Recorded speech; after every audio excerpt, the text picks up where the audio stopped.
80 שניות, מוכנים על קוראים. אני צריך שתעדכנו את המטרה של ההצבעה. מה זאת אומרת? איך זה יכול להיות? 3, 2, 1.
במסגרת ההכנות שלנו והמוכנות של שייטת 3 למלחמה, חזרנו זה עתה מאימון מקיף וגדול שבו תרגלו הספינות ירי טילים לעבר מטרה בלב ים.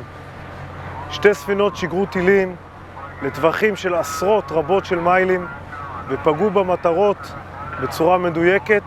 המטרה שלה להכריע את האויב באשר הוא.